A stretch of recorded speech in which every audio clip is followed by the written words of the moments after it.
उम्मत का नबुव्वत के साथ ताल्लुक, हुजूर के रोज़े का रहना, तसलसल से फरिश्तों का उतरना, इनका वहाँ जाके सुलगना और पिघलना, ये हुजूर की नबुव्वत का मोजा है, क़यामत तक बाकी रहेगा इंशाअल्लाह ताला।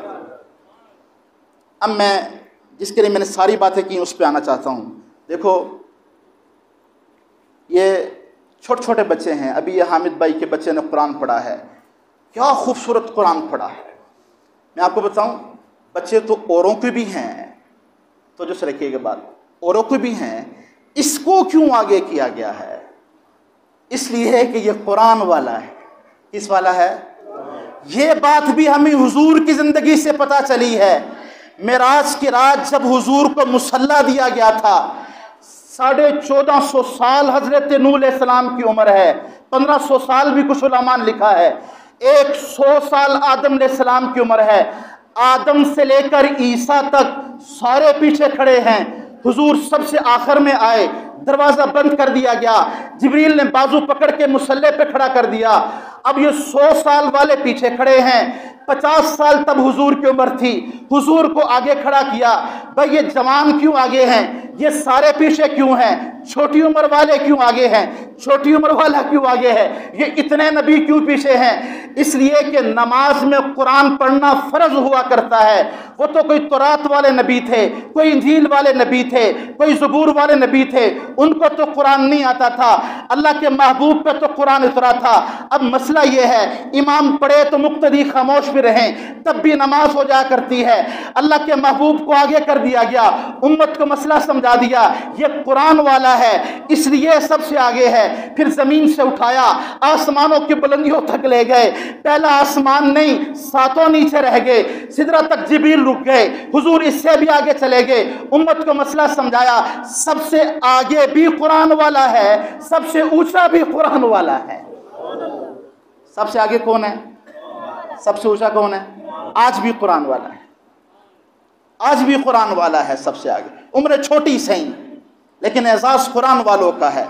पूरी दुनिया कुफर दो उन्वान पे मेहनत कर रही है। हमारा सईद यूसुफ साहब एक दिन यहाँ तशरीफ़ लाए, छठा बख्तावर में, काफ़ी देर पुरानी बात है। हज़रत ने एक अजीब बात फरमाई। हज़रत मान लगे फॉरेन कंट्री में, किसी बैरून मुल्क में, मुझे उन्होंने मुल्क बताया लेकिन मेरे ज़हन से नाम चला गया। तो मैं एक आदमी ने पगड़ी पहनी हुई है, खुला सा लिबास पहना हुआ है, पूरी दाढ़ी रखी हुई है, कॉफ़ी शॉप पे बैठे हैं, तो साथ वाला एक आदमी बैठा है, उसे कहता आर यू मुस्लिम? इसने कहा नॉट मुस्लिम।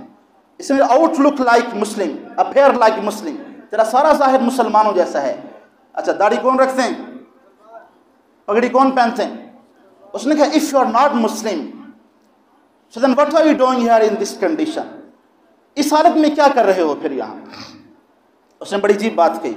उसने कहा I am searching here why Muslim are extremist, I have spent 5 years in this task. मैं इस बात पे तहकीक कर रहा हूँ मुसलमान इंतहा पसंद क्यों हैं, इस उन्वान पे मेहनत कर रहा हूँ। इंतहा पसंदी को सादा अल्फाज में समझो तो यूँ है, किसी बात पर आके इतना मजबूत हो जाना कि गर्दन कटवा देना, वापसी ना जाना, इसको इंतहा पसंदी कहते हैं। ये क्यों मर जाते हैं, वापसी क्यों नहीं जाते, सौदाबाजी क्यों नहीं करते? उसने कहा 5 साल का अरसा गुजारने के बाद I have reached in 1 point, एक नुक्ते पे पहुंचा हूँ। बड़े अजीब जुमले के। उसने कहा मैंने कम्युनिटी को लिखा है, ये हो सकता है मुसलमान रातों की तहज्जुदें छोड़ चुका हो, ये हो सकता है उलमा की मजलिसें छोड़ चुका हो, ये हो सकता है कि वो किसी ड्रग में मुब्तला हो, ये हो सकता है अमली एतबार से कमज़ोर हो, लेकिन ऐसे गिरे हुए ईमान वाले के सामने भी जब उसके नबी की हुर्मत के ख़िलाफ़ बात करोगे, उसके नबी की इज़्ज़त के ख़िलाफ़ बात करोगे, उसके नबी के ख़िलाफ़ को जुमले कहोगे, का कमज़ोर ईमान वाला ज़रूर होगा, मर जाएगा, सौदाबाजी नहीं करेगा, इस बात पे सौदाबाजी नहीं करेगा। अख्तर नामी एक शायर गुजरे हैं, उसके हाथ में ये गिलास देना, शराब सामने पड़ी हुई थी और वो बोतल भरी हुई है। कादियानी लड़के इस तरफ बैठे हैं, इधर कुछ और लोग बैठे हैं। एक आदमी ने कहा इकबाल के बारे में क्या कहते हो? उसने कहा वो तो बच्चा है। किसी ने कहा सागिर के बारे में क्या कहते हो? उसने कहा उसको शायरी आती है। वो शायर बदलते रहे, ये तजलील करता रहा, गिराता रहा। इधर से कादियानी लड़के पीछे बैठे थे। एक आदमी ने कहा अच्छा